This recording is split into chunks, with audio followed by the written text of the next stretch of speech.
Sustainability can often seem like a depressing catalog of doom and gloom. But although we face serious challenges, a better and more sustainable future is possible. Welcome to Sustainable Planet. Welcome to this episode of Sustainable Planet. I'm political scientist Kimberly Weir, and my co-host is Jorden Dye, a guy who knows an awful lot about sustainability issues. Hey, Jorden. Hi, Kimberly. So this episode might seem a little on the smaller scale, but I don't want our audience to be fooled because we're looking at pollinators today. Pollinators that are doing the heavy lifting behind some of the most essential parts of our food systems and natural ecosystems. From honeybees and hummingbirds to beetles, bats, and even lemurs, pollinators play a central role in how life moves and multiplies. But they're under growing threat from climate change, habitat loss, pesticides, and more. And so today we're looking at what happens if pollinators disappear and what can we do to help them stick around. So Kimberly, have you ever planted something in your yard or garden specifically to attract bees, butterflies, or they're just crashing the party? Like our whole entire, the gardens that I plant and our yard and our lawn, everything is practically a pollinator central here. And so it's great because part of it is just that I'm lazy and I prefer the perennials because then I don't have to plant annuals every year. But also because they're just they are great for pollinators. And even our grass, we started just sort of planting more clover in and so forth to have a much more, as we've talked about with lawns, just better eco-sustainable lawn system as well. But we also are not the dandelions grow, and there are these pink, little pink flower things that grow right now. And right now they are still pollinating out there. And so as long as the grass is around and once we hit that really deep frost, now you're in Calgary, so different story there. You've already had snow and so forth. But for us, the grass will actually be green, into December, even, later, depending on the temperature. And so the thing with pollinators is really important is we tend to think of those as just sort of like a spring, summer, fall sort of thing, but they are definitely year-round, and there's year-round need for them. And so having anything that just sort of supports that is really important. Yeah, and that's why I think it was important to start with a pollinators episode, right? Because I think one of if there's no other takeaway people take from this episode, it's that a lot more species on this planet are doing pollination and driving that than you would think. I think people understand the role, and we've really focused on bees in the past, and it really clicked for people. One of the things that I found amazing looking into this was that there's about 200,000 to 300,000 invertebrate species. It's a 100,000 gap, but when you start looking at how many invertebrate species there are, that's not too big. But such as butterflies, beetles, moths, flies that serve as pollinators, and as well as 2,000 vertebrate species. So this is a big lift around the globe to make sure plants keep flowering. Well, and I think, obviously the attention ends up on especially honeybees, right? Because they are the single most important pollinator. And we're going to spend a whole episode focusing on them because of that. But there are a few points worth mentioning here, that there's a big difference between what are honeybees in actuality and what people might think are bees, because there are other, especially in North America, the European paper wasp is an invasive species here, and they look an awful lot like bees. Bees get a bad rap too because they almost never sting, because if they do, they actually die from that, right? Whereas opposed to wasps and so forth, they can sting and sting again in yellow jackets and so forth. But with honeybees, they're the fuzzy ones, right? They're little fuzzy ones, and they're, and bumblebees are my favorite. I love bumblebees. Yeah. The big little fluffy stuff. But yeah, to your point, there is such a huge wide variety of pollinator species that go beyond bees. And the bees do get all of the attention, but at least we get to put some attention somewhere to move us forward, because pollination is so vital to our existence. I think we see it across a number of sustainability issues. Sometimes we like the old saying, put a face on it, right? It's easy to kind of narrow attention into one aspect, so you can say that this is representative and get people to understand it. And really it's so they can understand the potential that's at risk here. And I think that, that's the best place to start, that 75% of flowering plants across the planet, as well as 35% of our agricultural food crops, depend on pollinators to reproduce. And that is because, there's also wind assisted, and we'll talk about a few ways of other pollination. But at the end of the day, the actual species driving this are so important to our everyday life. Yeah, they are responsible for about 1/3 of all of the food that humans eat. And that's like $235 billion in the global food production. So a lot of plants actually would face extinction without having pollinators around. And it's crazy because when I read a third, I was actually surprised that it was so little. Although I've seen a rising trend as I was looking into this of greenhouses using pollinators in their in greenhouses to actually increase yields and stuff. So I wonder if more of the actual like the more percentage of the food over time will go to rely on that as greenhouse farming and stuff shifts to more naturally assisted pollination. But really, that represents such a large amount of variety in diets. And I think a sad part here is that as these get threatened, and if, things aren't done to protect it, it could end up leading to more monocultures that, can basically be, reproduced without pollination. And then some of the issues we've talked about in agriculture that come from that. And it's just, I think, a case of that the knock-on effect in sustainability, where a problem in one part can lead to an action that leads to problems down the road. Well, and you had mentioned other types of pollination, like wind being one of them, obviously. I mean, that's a pretty obvious one, right? But the thing is that the type of pollination that wind provides, what the plants that are pollinated like are grasses and wheats, right? Wheat and sugar and rice and oats are great for sustainability. But corn and wheat and rice, depending on where they're grown, not such a great thing. And other like resource intensive. So while the wind might be pollinating other resource intensive plants like bananas and strawberries and other berries like that, right? They asexually produce, except for one of the most amazing plants ever, cassava, right? Goes by a variety of names. Like I'm so sold on cassava, but that might be the thing that actually saves humanity. I don't know. Potatoes and so forth like that. These are things, though, that okay, so that's great. We have something to eat. But as you were just saying, think of how many things we wouldn't have that are dependent on pollination. So I think blueberry, not just not wind pollination. And it's a great point, is that the methods of pollination aren't interchangeable. You couldn't just set up giant fans by a blueberry bush and, have let's make artificial wind. It won't work because the plants didn't evolve to reproduce that way. And that's really what we're talking about here is an interspecies connection used for reproduction, right? But I think berries are a great example of narrowing in on this. And I did find it for the States, but I found it for Canada, so I'm going to go with the Canadian one here. But researchers at the Royal Canadian Society have found that over 70 species of indigenous bees are involved in the pollination of blueberry bushes in maritime provinces alone. So then this number varies, and I know this has been looked at actually specifically in the U.S. context in the Southeast United States for their blueberry production at the agricultural level. And the two things I want to show here is one, that there are so many species of bees. We talk about the honeybee and we focus in on them. I think that we can talk about it. We actually have a bee episode, so we'll go into more in that. But I just want to say at this episode that they're not we are replacing honeybees in a lot of places where we're seeing native species die, and it's not a direct one-for-one replacement. And I think that, like most things we do when we kind of, we can slot in a, monoculture solution here, it's not going to have the same benefit. And it's funny, I think of berries not as a commercial thing. I grew up just picking them with my grandma and stuff. And the idea that not only 70 different types of bees come in and around that bush. I don't know. My brain had a lot of fun kind of imagining the cycle of pollination as I was looking into this.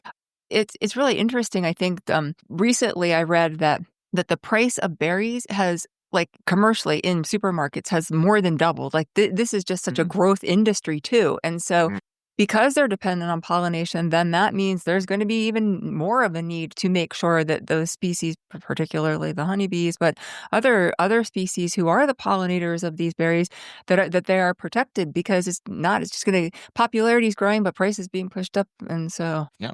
And one of the problems here is that research into non-bee pollinators is actually pretty scarce. For an example, again, in Canadian research, we know that flies are really helpful in canola pollination, but no research has actually been able to figure out how much. Are they a driver of the cycle? Are they just, a benefit to the plant? But research from the 1960s showed that flies, especially, are one of the largest pollinators in the Canadian Arctic, because other bees and other species that don't do as well in the cold aren't going to be driving it there. I thought it was, as I tried to go dig into more and find out about fly pollination, you really hit a wall really quickly when you start. We know these species can do it. We can point to it.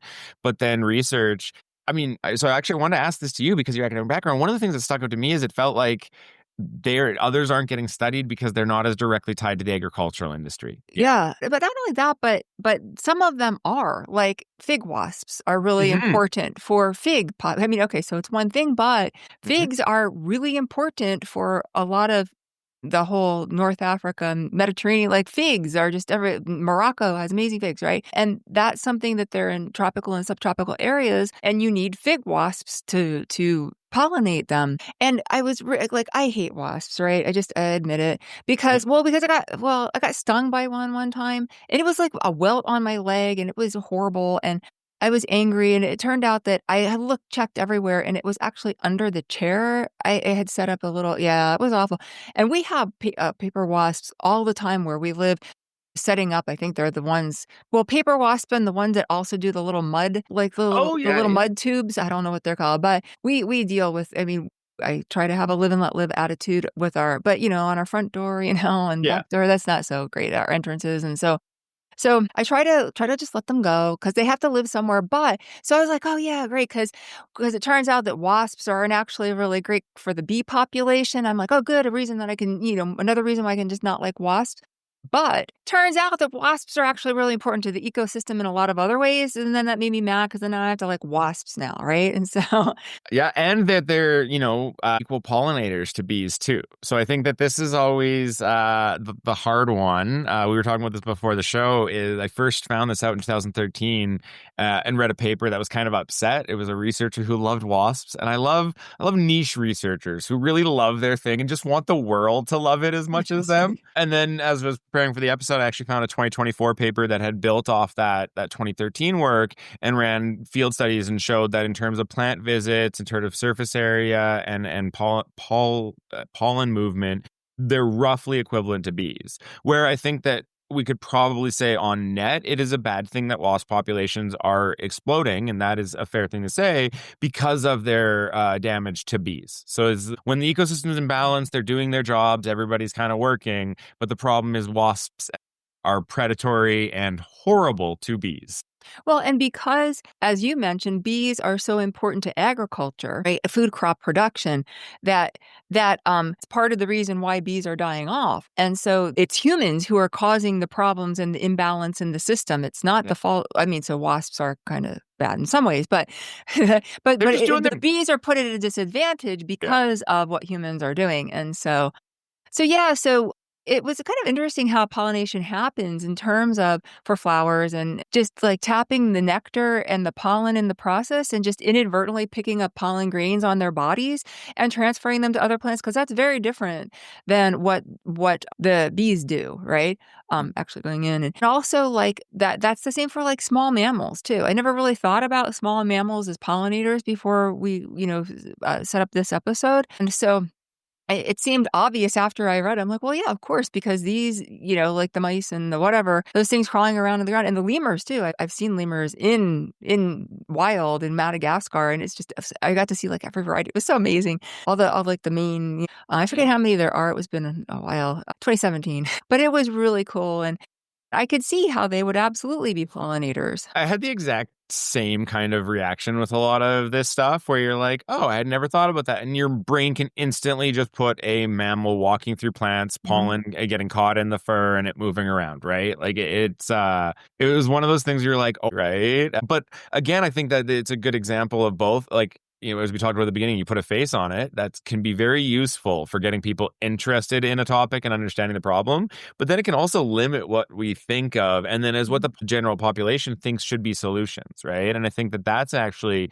one of the interesting things that came out of me thinking about this episode was if we're only focusing on bees, that does then get people to say, okay, well, we need flowers that bees like. We want programs for bees. And that leaves out a lot of the actual pollen problem. Well, and the thing is that part of the reason they got so much attention was because in 2007, the U.S. Senate started the Pollinator Partnership, and it was to raise awareness about the fact that that the bee population was on the decline. It is, in fact, the largest nonprofit in the world dedicated exclusively to the protection and promotion of pollinators and their ecosystems. So they do actually expand beyond bees. Yeah. Like bees were the ones that got.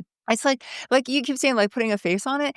it makes me always think of like why the World Wildlife Foundation used the panda as their logo instead of like a rhino, because rhinos are just like, like they're great, but they just don't have the appeal that a panda does. Yep. No, and it's like I love watching the Bee Movie with my nieces and nephews, right? And there's a lot of fun in that movie, but I think it drastically shows you when bees stop, then the flowers stop, then the plants stop. And I love little things like that can, for me, it was Fern Gully as a kid. I get you to think about these issues.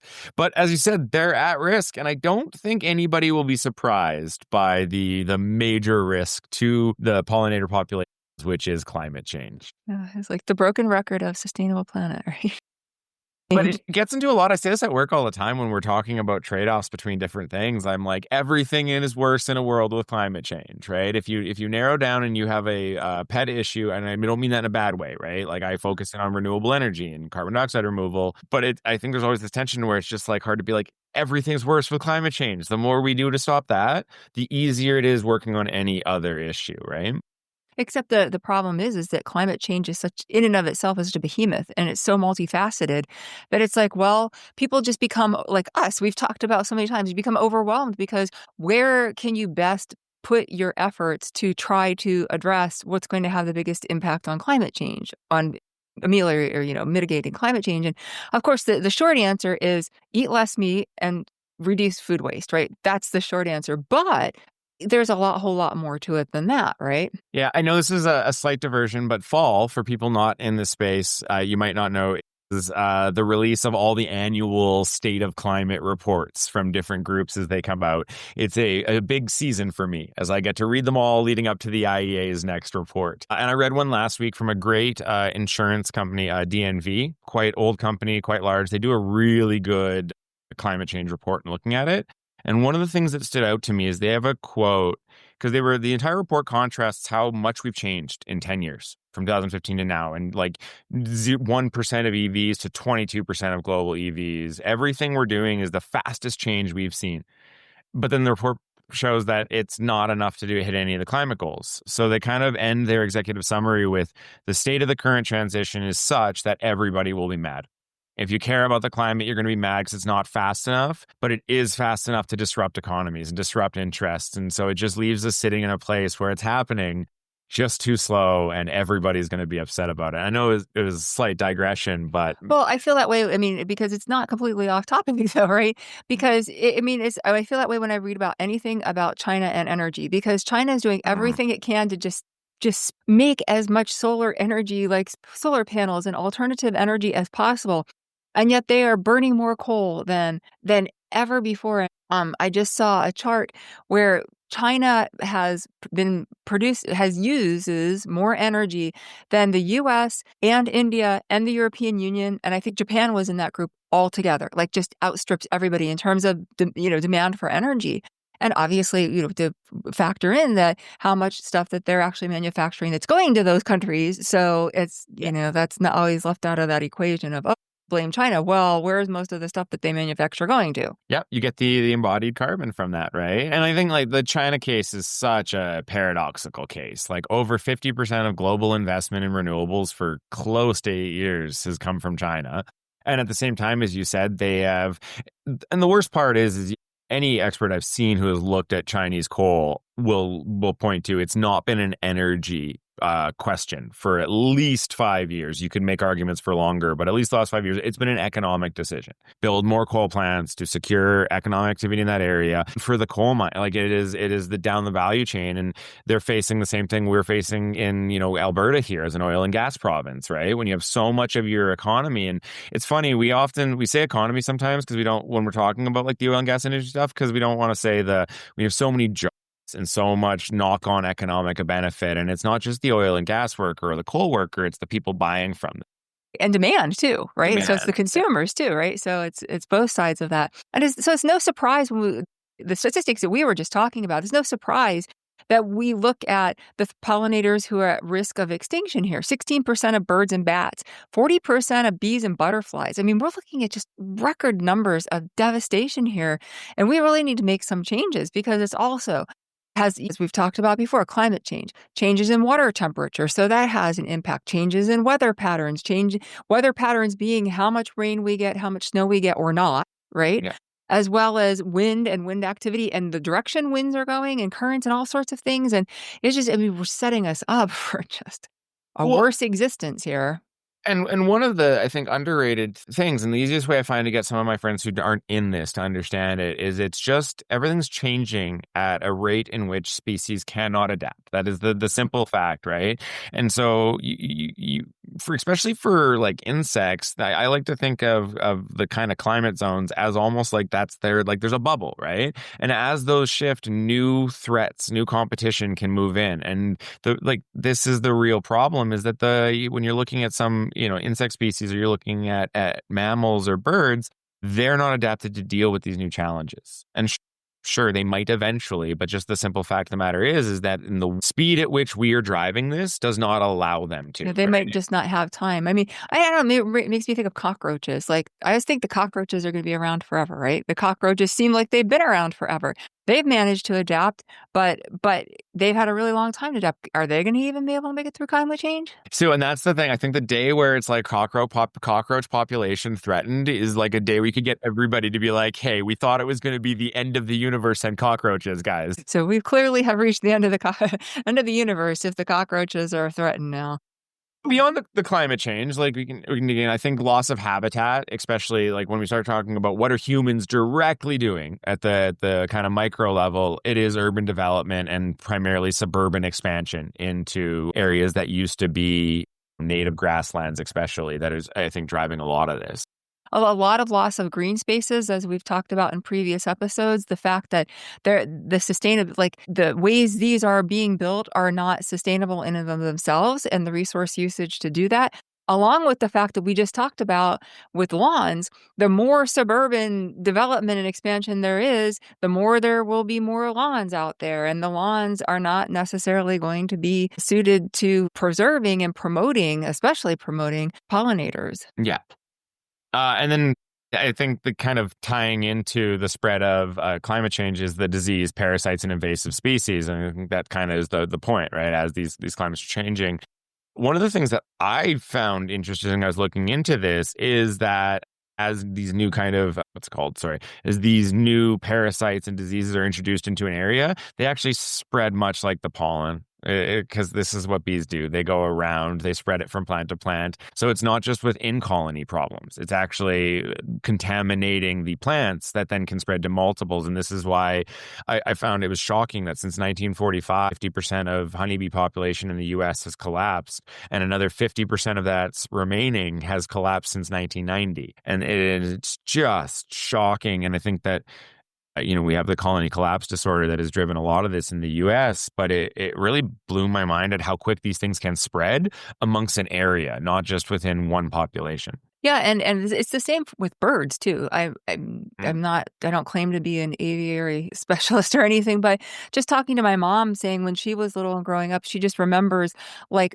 you would see birds on a wire and just see like lots and lots of birds, and now it's a lot less common to see that sort of the numbers of the birds, just because they're under threat too. And as we talk, I mean, this is not a coincidence that we're talking about pollinators after we talked about lawns and natural landscaping, right? Because as we talked about in those episodes, the chemical applications and the amount that U.S. homeowners and other people, because of the whole lawn culture, are applying in terms of pesticides and are just dire need to eradicate weeds. Like they're the enemy. Like it was kind of like Bill Murray's character in Caddyshack, where he's gotta like get the gopher. And it's like that, I've seen people with that, like with their weeds, And so you see, dandelions, as we talked about before, so important. It's one of those early bloomers that's out there, and getting rid of that is just undermining the potential for these pollinators to survive. So I'm going to preview my end of the episode, hope, because dandelions. And it's funny, I have never in my life met a kid who did not love dandelions. Mm-hmm. I think all of us we remember when they were bright, they're yellow, they're so pretty. When they bloom, you love spreading them. Like it is just you hold them under your chin and you can see the yellow on your chin, and then they turn into puff balls, and then you blow the puff balls, right? Make daisy chains. And we're all taught that they're weeds, right? And it is just such a cultural driven a thing to the point. And I think it's just, it because you have to teach every kid that this beautiful thing isn't beautiful. And so it kind of foreshadowing where my answer is going to go is that some of these things I think are cultural. And that gives me some hope that they can be, I think it's the same with clover, right? Because now we're seeing more people actually putting clover into their lawns. Not enough people, but the same with even violets, because they end up being considered weeds. Violets are I love to see when the little purple and white and multicolored violets come out. My grandma considers violets weeds too. She goes out and picks them, and then we all chuckle because they're pretty, but she's fine with them as long as they grow in the spot they're supposed to grow.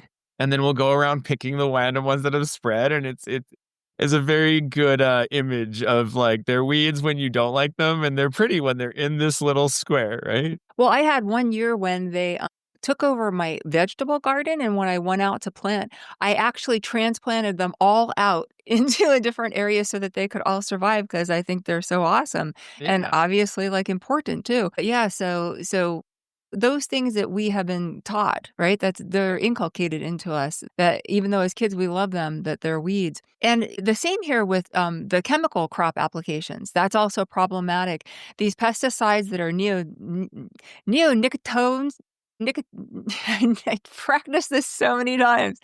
Neonicotinoids. Neonicotinoids. There we go.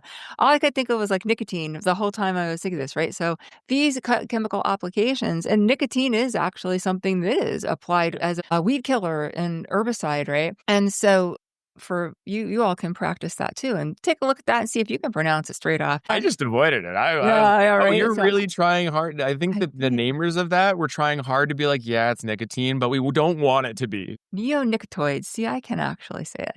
This plays into an earlier episode we did on like some of the water issues, right? And the runoff from crops. And I think that one of the cool things about this kind of show and series is you can start to see how these flow into each other, right? And the decisions often we get like, why am I worrying about this? How are my decisions impacting this? This is a giant system out of my control. Well, if you're one of those homeowners in America using 80 to 100 million pounds of pesticides, that is a direct way that you're contributing to it. And that's an easy, at least in my mind, shift away that you can start doing, right?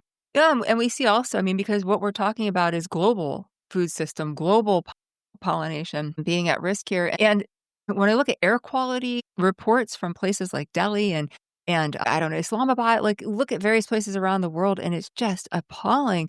And now we even see a lot more of those air quality issues happening because of wildfires in North America.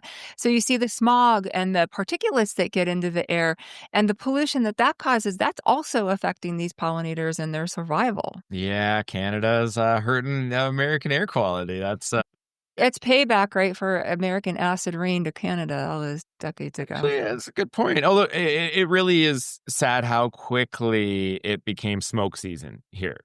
And just summer shifted to almost knowing that you were going to have a month of smoke. And we got lucky on the western side of Canada this year, particularly because there's been so many burns over the last few years. It was really eastern Canada that was hit. But to your point, like that is another stressor on all of these populations, right? Well, in fact, I was in Washington, D.C. when the eastern seaboard was being hit. And there were air quality issues as far south as Washington, D.C. because of that. And so that just goes to show how expansive the effects of the wildfires is. But there's got to be something we can do to encourage pollination. We hope so. Yeah.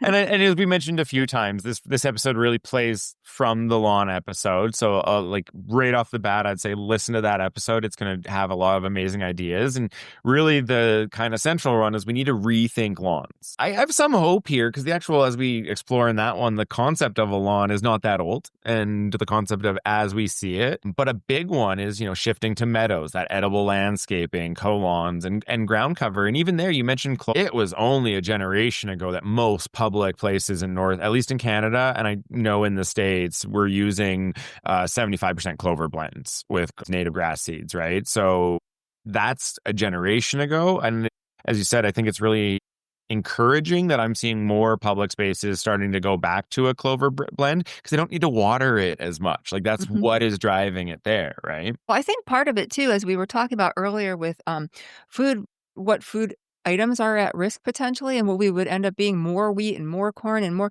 Those are things that need, like especially corn, right? Those are things that need a lot more agricultural inputs. Shifting our diet, diversifying. Buckwheat is awesome. I mean, it's been around. It's a staple of Eastern Europe, Central Asia, and so forth for a reason, and North Africa for a reason.